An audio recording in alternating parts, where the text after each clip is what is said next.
Nuo sausio pradžios pasirengimą naujajam futbolo sezonui pradėjusioje Tauragės Tauro komandoje ilgą laiką matėme tik vietinius, dar pakankamai jaunus, aukštesnio lygio varžybų patirties stokojančius žaidėjus. Galima teigti, jog visą sausį pasirengimas šių metų sezonui nebuvo itin sklandus bei pilnavertis. Nors Lietuvos futbolo federacijos licencijavimo komitetas ir suteikė Taurui taip trokštamą A lygos licenciją, tačiau registruoti naujų žaidėjų klubui teisės iki šiol nesuteikė. Mūsų miesto futbolo klubas dar turi pradelstų įsipareigojimų, nepilnai atsiskaityta su praėjusiame sezone komandoje rungtyniavusiais žaidėjais. Tad komanda, nors iki sezono pradžios liko mažiau nei mėnuo, dar nėra pilnai ir tinkamai sukomplektuota. Nežiūrint į tai, naujasis komandos treneris, jis taip pat ir klubo sporto direktorius Šenderis Giršovičius, tenkinosi tuo, ką turi ir treniruotėse grūdino jaunuosius žaidėjus sunkioms artėjančio sezono kovoms. Tiesa, nemenka dalis jaunųjų žaidėjų rytinėje treniruotėje nedalyvaudavo. Priežastis paprasta – jie dar moksleiviai. Šiandien padėtis Tauro komandoje jau gerokai pasikeitusi, į peržiūrą atvyko keletas žaidėjų iš užsienio. Tiesa, atvyko šie žaidėjai visiškai neseniai. Tik nuo vasario 11 dienos kartu su komanda treniruojasi 2 žaidėjai iš Rusijos, 2 italai bei 1 tolimosios Venesuelos futbolo mokyklos atstovas. Deja, dar ir šiandien nėra tinkamai sukomplektuota nė viena būsimosios komandos grandis. Štai vartininkų gretose matome tik jaunus veidus – 19-metį Karolį Kuliešių bei dar jaunesnį, tik 17 sulaukusi Edviną Gertmaną. Tiesa, pasak vieno klubo dalininkų Jaunio Šetkaus, komandos veidas po truputėlį ryškėja. Bet kada klubui bus suteikta teisė registruoti žaidėjus, kokią įtaką komandos pasirinkimui turės nepilnavertės treniruotės? Pas mus gal net antras sezonas yra gan sudėtingas ir sunkus ir praktiškai ta situacija dar nei kiek negerėja. Yra daug, kas malonu, kad daug vietinių dabar treniruojasi tauragiškių, kur daug buvo norinčių, kad būtų labai daug tauragiškių, bet jiems sudėtinga suderinti visas sąlygas. Bet šiuo metu yra turbūt 15 žmonių iš Tauragės, kurie treniruojasi su pirma komanda, aišku, yra jaunų vyrukų. Bet jie pretenduoja visi į pagrindinę komandą. Dabar pradėjo važiuoti po truputį legionierių, yra 2 italai atvažiavę, iš Venesuelos 1 žaidėjas, iš Rusijos 2 žaidėjai. Apie jų lygį dar spręsti gan sunku, nes jie yra tik tai kelias dienas pas mus komandui. 1 kartą treniravomės tik tai ant aikštės, nes čia į oro sąlygas buvo, užsnigė, kol nusivalėm aikštę.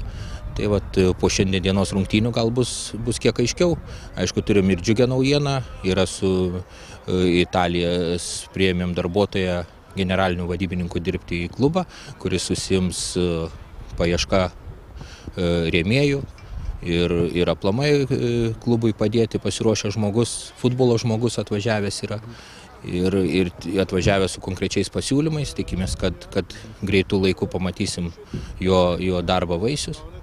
Tai dedam vilčių į tai, kad kažkiek tai mūsų klubą pastums į priekį. Tai galima galbūt net tikėtis, kad atsiras rėmėjų netgi iš Italijos, iš kitų Europos valstybių, ne tik iš Lietuvos. Tai taip, tai pagrindė ir iš Italijos rėmėjų ieškom. Ir yra su sportinės aprangos viena kompanija, sutartis nepasirašyta, bet dedamas didelės pastangas, yra konkretus pasiūlymai atėję, yra einama prie to, kad pabaigti sudėlioti visas sąlygas ir pasirašyti sutartį. Dabar, žiūrėkit, sudėtis klube vis tiek pakankamai dar sudėtinga, nes kad ir gavote licenciją, A lygos licenciją, tačiau klubui dar neleidžiama registruoti žaidėjų. Tai yra, jūs negalite sudaryti su žaidėjais sutarčių, ar ne? Ar tikitės, kada gali įsispręsti šitą problemą? Mes sutartis galim sudarinėti su klubu, bet negalėsim registruoti naujų žaidėjų čempionato eigoje, nes jeigu nepašalysim įsiskolinimus. Įsiskolinimai šiai dienai ten nėra tokie dideli, kad jų mes nesitikėtumėm pašalyti. Aš galvoju, kad jie iki kovo 1 dienos bus pašalyti. Laukiam savivaldybės biudžetą patvirtinimą. Ten, kiek žinau, kad jeigu neklystu, ten 21 ar 20 dieną yra tarybos posėdis. Ir tikimės tą paramą, tikimės iš Italijos paramos gauti kažkiek tai ir galvoju, kad viskas bus gerai, mes dalyvausim A lygoj. Tas pasirengimas tik vyko kol kas tik su jaunais žaidėjais, praktiškai tik dabar atsiranda tų naujų legionierių. turbūt dar yra daug spragų komandos gretose, turbūt ne visos grandys yra užpildytos. Ar galit, sakykime, jau šiandienai statyti komandą tokios pagrindinės sudėties, kaip jeigu taip galima pasakyti? Komanda nėra pilnai sukomplektuota, aišku, bet mes ir su sporto direktoriu Giršovičiu aptarėm, kad mes tenksimės dabar pradžioj sausio mėnesį, kad pasiruoštų tie vadinami vietiniai žaidėjai. Mes dėjom didelės pastangas, gavo žaidėjai didelius krūvius ir norėjom, kad įsilaikytų kuo daugiau jų. O legionierius derinom viską ir specialiai dabar jie tik tai pradeda važiuoti, aišku, dar kažkiek gal ir bus į lietuvių, kurie pastipris komandą. O gal viskas kardinaliai pasikeisi, bus labai gera komanda. Sunku pasakyti, sakau, yra daug tokių klaustukų, kurie iki sezono tikiuosi įsispręs.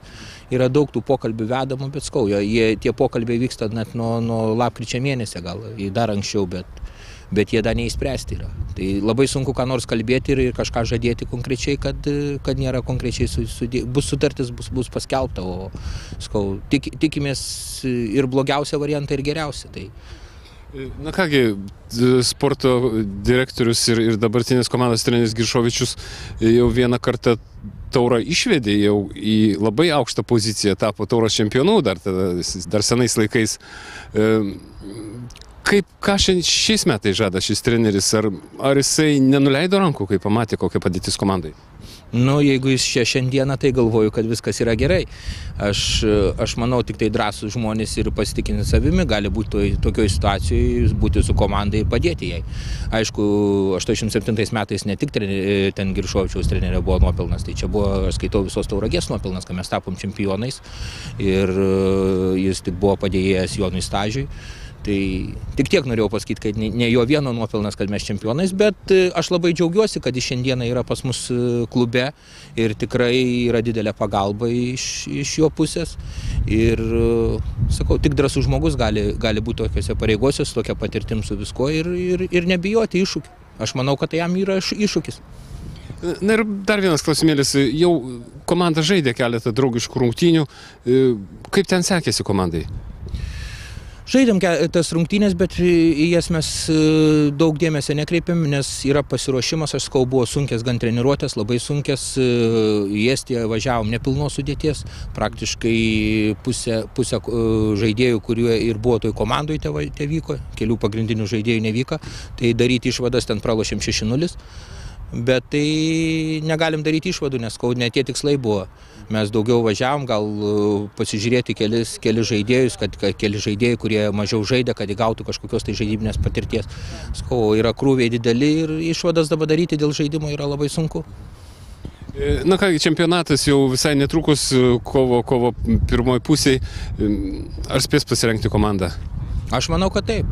Nes pradėjom sausio 5 ir sakau, vietiniai žaidėjai, visi, kurie yra komandoje, aš galvoju, kad jie bus puikiai pasirengę ir mūsų tas komandos stiprumas priklausys, kiek mums pavyks suburti gerus legionierius. Jų dar ir tikimės atvažiuoti turi nemažai komandą. Peržiūrą, tai dedam visas viltis, kad jeigu pavyks ten 5-7 legionierius stipresnę lygę paimti, tai bus gan nebloga komanda. Klubo prezidentą kalbinome prieš draugiškų rungtynių Tauras Gargždų Banga, kurios įtrauktos į komandos pasirengimo ciklą pradžią. Būtent su šiuo klubu Taurui praėjusių metų čempionate teko žaisti paskutinėsias sezono rungtynes. Tuomet Banga mūsų miesto ekipą įveikė rezultatu 3-1. Deja, šios kontrolinės rungtynės, vykusios vakar Tauro dirbtinės dangos stadione, atskleidė, jog mūsų komandos vadovybei bei treneriams iki sezono pradžios dar teks nuveikti daug darbų. Tiek komplektuojant komandą, tiek dirbant su dabar ekipoje esančiais futbolininkais. Rungtynių metu būta daug žaidybinio broko, aplaidžiai gintasi, abejonių kėlė ir kai kurių žaidėjų fizinis pasirengimas. Rungtynės rezultatu 2-1 laimėjo Banga. Vienintelį įvartį Tauro komandai pelnė į peržiūrą neseniai atvykęs Edgaras Mastenica. Kada Taurui bus leisti registruoti naujus žaidėjus, ar atsiras daugiau rėmėjų, koks bus komandos biudžetas, turėtų paaiškėti artimiausiu metu. Akivaizdu, jog naujo sezono pradžia Tauro komandai nėra ir nebus lengva. Sakoma, jog sunkumo išgrūdina, skatina tobulėti. Na, o kokia šiame sezone bus Tauro komanda, ar pajėgi ji bus grumti su stipriausiomis šalies futbolo ekipomis? Veikiausia, apie tai kalbėti dar anksti. Nors priminsime, Lietuvos futbolo A lygos čempionatas startuoja jau kovo 10 dieną.